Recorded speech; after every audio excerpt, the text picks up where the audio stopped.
हाथी एवं बारहा आतंक पर एबे गाँव में मातिछंती पागला शियाल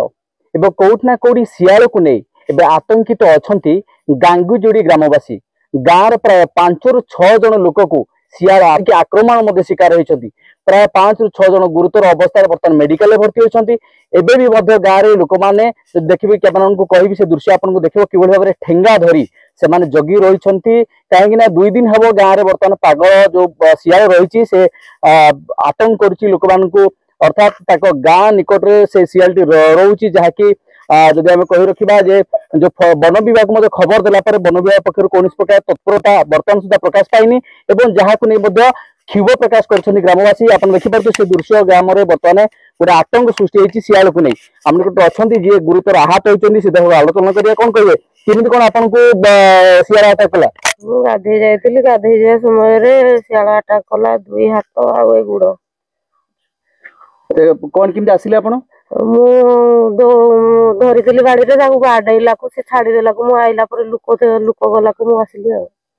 निहाती भाव में देखि पाउथिले से दृश्य आम निकट मते आउ जन अछंती जे कि आक्रमण शिकार होछंती कोन कहला कोडी जाइथिले किमि कोन आक्रमण होला जाइले बिला नडा बांधी बोले एटू आसलो पछाड़े ने से थोड़े कामरे गला हाथ गुड़ गुड़ पेटी सब किमि आसिले आपण सेटू बस आसिले आ कोन करबे कहीं नथिले एटा बर्तन कोडी अछि से जो सीएलटी बर्तन कोडी अछि ए बिला एटा गए निहाती भाव में देखुए बर्तमान ग्रामवासी मैंने आतंकित अवस्था रही कि भाव में ठेंगा धरी कौटना कौटी गाँव को मध्य जगह आम निकट अच्छा आज्ञा कौन कह आप गाँव जो शियाल आतंक आम आज्ञा कहवा कथा फरेस्ट डिपार्टमेंट फोन कलु फरेस्ट कहले जे तुम मारी दियो गोटे बेढ़ा मारिदे आसिक पैसा धरी पलाऊँ दियो आमको नाच दियो आज बेढ़ा मारिदे पैसा नौ आज लोक मैंने आतंकित होती फरेस्ट पानी बाबू आम जी अच्छा कहले मो लोक पठाऊँ से लोक पठे ना कि बुझिले कह आम लोक पठाऊ जाऊँ निहाती भाव में लोक मैंने जहाँ क्षोभ प्रकाश कर वन विभाग पक्ष कौन प्रकार पदक्षेप नियानी आम गोटे माउसी माउसी कौन कह आपड़ी भयभीत अवस्था अच्छा भयभीत अवस्था आम तो छोटा मनीष चली पार्न कि किसी नहीं बाड़ी ठेंगा खंड खंड रही जाऊँ आम कि रही जदि बाघ नहीं जाऊ भालू नहीं जाऊ हाथी नहीं जाऊँ 6,000 टका सहायता मिलला आम पशु पक्षी जंतु ये कले शियाल सरकार आम कौन सहायता पाइबू सरकार आम यहाँ चाहूँ आउ कि नहीं कि मेडिकल जीवु आम मेडिकल आम तो गरीब लोक आम कौन करूँ कौ अवस्था निहाती भाव में आप देखुले ग्रामवासी मान जो कौटना कौटी शियाल को नहीं आतंक अवस्था अच्छा अच्छा कौन कह आज्ञा बर्तमान जो आप ग्रामवासी बर्तमान ठेंगा धरिकी बर्तमान फोन करदेलु फरेस्ट कहले ना शियाल को आम कौन जीवु तेरे ना मारिद वन विभाग से कहले आज भी सकाल से फोन कलु से आ किसी सुनलेनी सुरक्षित आम केमी रही जब ताकर हम आम केमी रहबू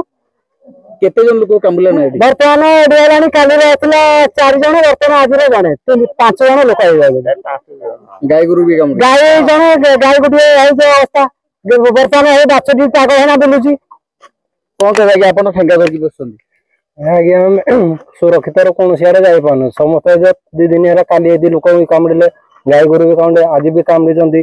गरीब लोक मैंने कि आम सुरक्षित हम सरकार को किसी जन लोग फरेस्ट वाला से तो कहीं किसी उत्तर दौना आसुना